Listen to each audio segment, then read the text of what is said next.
वसुंधरा news, आपल्या हक्काचे news channel.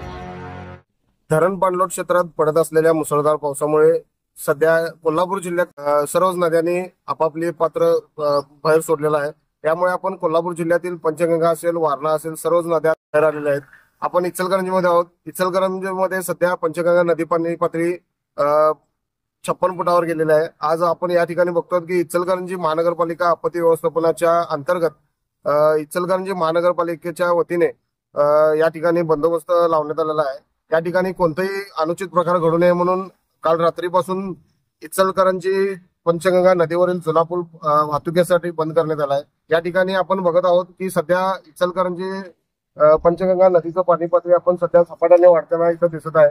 धरण पाणलोट क्षेत्रात पडत असलेल्या मुसळधार पावसामुळे सध्या इचलकरंजी नदीने इथं या ठिकाणी आपल्याला दिसत आहे। आपण बघत आहोत आज इचलकरंजी महानगरपालिकेचे आपत्ती व्यवस्थापनाचे प्रमुख संजय कांबळे असतील आणि त्यांची सर्व टीम असेल।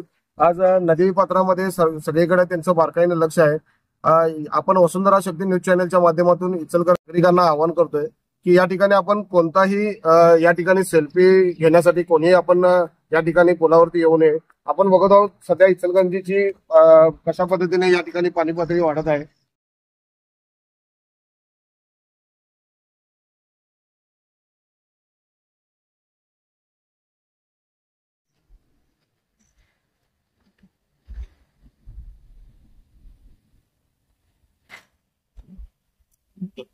इचलकरंजी पंचगंगा पुलावरील हा पूल आपल्याला या ठिकाणी बंद आपल्याला दिसतोय।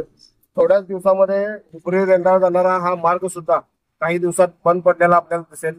यासाठी इचलकरंजी महानगरपालिकेच्या वतीने नवीन पूल आपल्याला सध्या वाहतुकीसाठी प्रशासनाने ओपन करून दिला आहे। तरी नागरिकांनी नवीन पुलाचा वापर करावा असं आवाहन इचलकरंजी नगरपालिकेच्या वतीने करण्यात आलं आहे। इथून पुढे आपले नवीन पुराच्या संदर्भात बाईट्स पाहण्यासाठी आपण वसुंधरा शक्ती न्यूज चॅनलला लाईक करा, शेअर करा आणि सबस्क्राईब करा। धन्यवाद।